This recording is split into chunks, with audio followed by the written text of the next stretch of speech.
बंदी पर 59 बार पलटी सरकार। एबीपी न्यूज आपको याद कराएगा कि जब नोटबंदी हुई थी तब क्या हुआ था, पलटने के बाद क्या हो रहा है। 8 नवंबर को नोटबंदी लागू करते समय प्रधानमंत्री मोदी ने जो कुछ कहा था उसमें से बस अब एक ही चीज अपनी जगह पर है और वो है 500 और 1000 के नोट बंद। 8 नवंबर को तय हुई 3 हिस्से से ज्यादा चीजें बदल चुकी हैं। एक आंकड़ा है कि 59 बार, सही सुना आपने, 59 बार फैसले में संशोधन हो चुका है। राहुल गांधी ने 125 संशोधन का दावा किया है। अब तो 30 दिसंबर तक नोटबंदी की तारीख के भी बदलने की नौबत आ गई है, क्योंकि ना तो लोगों को कैश ही मिल पा रहा है और ना लाइन खत्म हो पा रही है।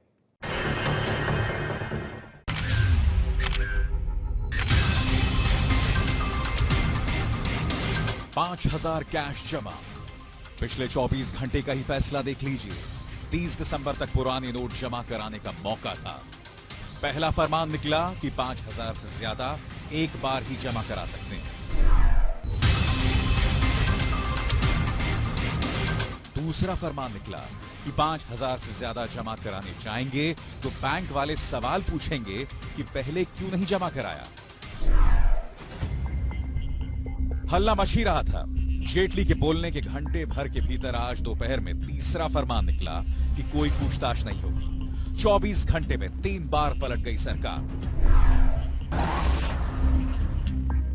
8 नवंबर को तय हुआ था कि 500 और 1000 के पुराने नोट 30 दिसंबर तक एक्सचेंज होंगे या जमा होंगे। जिसके पास पुराने नोट में कैश है वो या तो बैंक में जमा कराए या बैंक से एक्सचेंज कर ले। सरकार ने अपना वादा तोड़ दिया। 24 नवंबर की आधी रात से पुराने नोट बदलने पर रोक लग गई। फरमान निकला कि सिर्फ आरबीआई में ही नोट एक्सचेंज होंगे। ये व्यवस्था अभी तक बनी हुई है। नोटबंदी में जिंदगी की रफ्तार चलती रहे, इसके लिए तय हुआ था कि 11 नवंबर को petrol pump, train, air ticket, अस्पतालों, टोल बूथ पर पुराने नोट चलेंगे। लेकिन जब लाइन लगनी शुरू हुई तो सरकार तारीख पर तारीख बढ़ाती रही। पहले 11 नवंबर की तारीख 14 नवंबर की गई, फिर 24 नवंबर। 24 नवंबर को फिर ऐलान हुआ कि 500 के पुराने नोट पेट्रोल पंप पर 15 दिसंबर तक चलेंगे। 30 नवंबर को अचानक फैसला हुआ कि 2 दिसंबर से पेट्रोल पंप पर 500 के नोट बंद हो जाएंगे। 500 वाला नोट भी कब तक खैर मनाता। 15 दिसंबर से 500 का खेल भी खत्म हुआ। फरमान निकला कि सिर्फ बैंक में जमा कराने लायक रह गया है 500 का नोट। 1000 के नोट को भी 30 दिसंबर तक बैंक में जमा कराया जाना था और नोट एक्सचेंज कराया जाना था। लेकिन 1000 के नोट का खाता 24 नवंबर को ही बंद हो गया। नोट एक्सचेंज बंद हुआ, सिर्फ बैंक में ही जमा होने लगा। नोटबंदी लागू करते समय फरमान था कि बैंक की ब्रांच से चेक से 10,000 एक दिन में और पूरे हफ्ते में 20,000 निकाल सकते हैं। पैसे तो किसी किसी को ही मिले होंगे। आगे चलकर 29 नवंबर को एक हफ्ते में बैंक से चेक के जरिए 24,000 रुपए निकालने की छूट दी। नोटबंदी के बाद तय हुआ कि 4,000 के नोट बैंक से एक्सचेंज होंगे। 13 नवंबर को ऐलान हुआ कि 4,000 की जगह 4,500 के पुराने नोट बदले जा सकेंगे। लेकिन सरकार 4 दिन भी अपने फैसले पर टिकी नहीं रही। 4,500 रुपए नोट एक्सचेंज को 2,000 तक सीमित कर दिया गया। एटीएम और बैंक की अंतहीन लाइन ने सरकार के पसीने छुड़ा दिए। नोट एक्सचेंज के लिए उंगली पर स्याही का फॉर्मूला भी आया। सिर्फ 2,000 का नोट एक्सचेंज कराने पर उंगली पर स्याही लगने लगी, ताकि एक ही व्यक्ति बार बार नोट एक्सचेंज ना करा सके। Indelible ink, which is just as it is used during election, the voter ID, just as when you cast your vote, and there is an indelible ink mark which is put. So it has been decided to use that facility.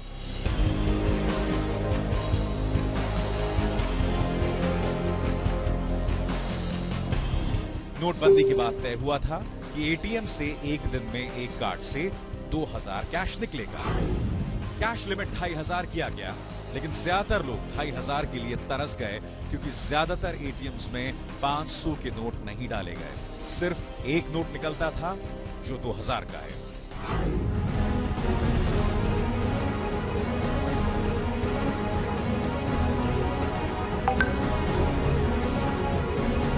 $2500 की cash limit का नियम भी 30 दिसंबर तक बदलना तय है। 8 नवंबर को तय हुआ था कि 30 दिसंबर तक नोटबंदी चलेगी, लेकिन हालात आज भी नहीं बदले हैं। सूत्र बता रहे हैं कि एटीएम से कैश निकालने की लिमिट 30 दिसंबर के बाद भी बनी रहेगी।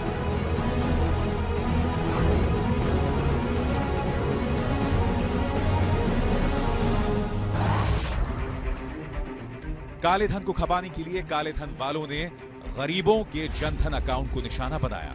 पहले कैश जमा कराने की कोई सीमा नहीं थी।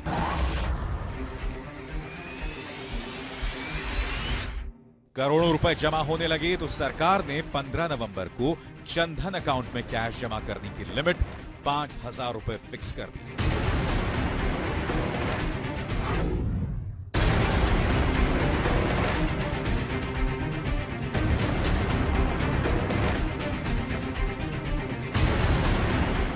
जब नोटबंदी हुई थी तब बैंक और कोऑपरेटिव बैंक्स के लिए कायदे कानून अलग नहीं थे, लेकिन नोटबंदी के बाद पहले 4 दिनों में कोऑपरेटिव बैंक्स में काले धन को खपाने की खबरें आने लगी तो आरबीआई ने कोऑपरेटिव बैंक्स के पर कतर दिए।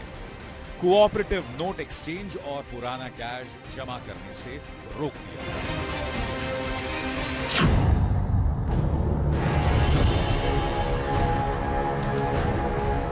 नोटबंदी के समय इमरजेंसी सर्विस में तो पुराने नोट इस्तेमाल की गुंजाइश रखी गई थी, लेकिन शादी ब्याह शामिल नहीं था। जब लाइन के कारण शादियां फंसने लगी तो आरबीआई ने लोगों को राहत देने के लिए फरमान निकाला कि शादी के नाम पर बैंक से 2.5 लाख मिलेंगे।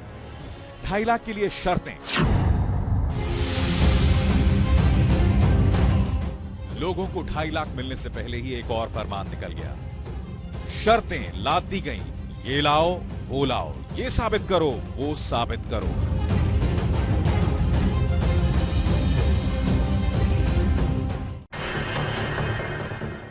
आप देख रहे हैं नोटबंदी पर हमारी खास पेशकश। अब की बार 59 बार पलटी सरकार।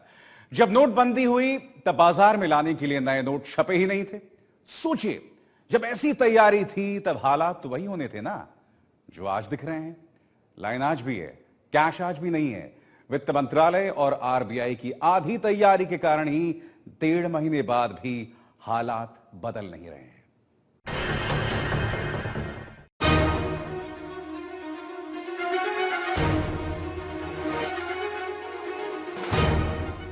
बैंक में कैश की लाइन खत्म नहीं। 44 दिन बाद भी 500 के नए नोट मिलना मुश्किल। 2000 के नए नोट का छुट्टा पाना चैलेंज। ये उस देश का हाल है जहां नोटबंदी खत्म होने का समय आ गया है, लेकिन नोटबंदी के कष्ट खत्म होने का नाम नहीं ले रहे। सवाल यह है कि 6 महीने से चल रही तैयारी के बाद भी कष्ट क्यों हैं? और इस सवाल का जवाब है नोटबंदी से निपटने की तैयारी में कमी।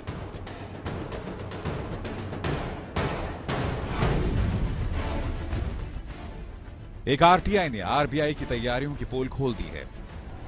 एक आरटीआई के जवाब में रिजर्व बैंक ने बताया है कि नोटबंदी के ऐलान के समय यानी 8 नवंबर तक उसके पास 2000 के नए नोटों में सिर्फ 4,94,000 करोड़ रुपए ही थे, जबकि उस वक्त देश में 500 रुपए के 11,38,000 करोड़ रुपए के पुराने नोट और 9,13,000 करोड़ रुपए के 1,000 के नोट चलन में थे, यानी करीब 20 लाख करोड़ रुपए चलन में थे।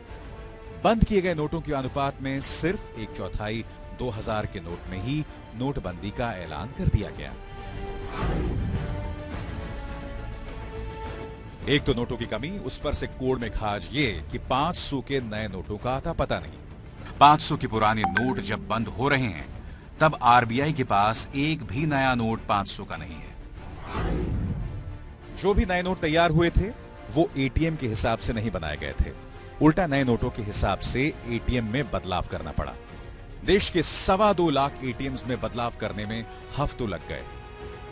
देश भर में नोट छपाई कारखाने 110% की रफ्तार से काम कर रहे हैं। कई प्रिंटिंग प्रेस में सेना की मदद भी ली जा रही है। इसके बावजूद नोटों की छपाई जनता की जरूरत के मुताबिक नहीं हो पा रही है।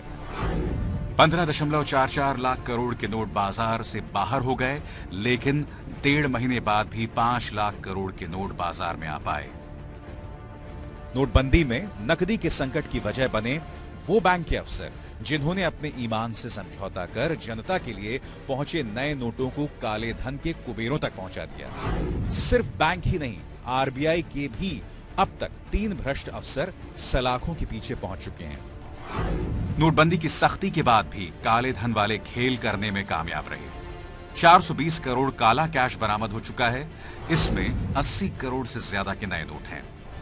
नोटबंदी के बाद सरकार गांव में कैश की सप्लाई नहीं कर पाई है, जिसका असर खेत किसानी पर पड़ रहा है। इसके नतीजे आज नहीं तो 2-4 महीने में दिख ही जाएंगे।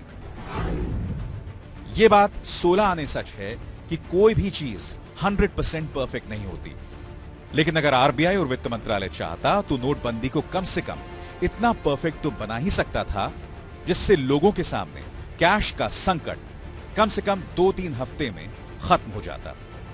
दिल्ली से राजकिशोर की रिपोर्ट।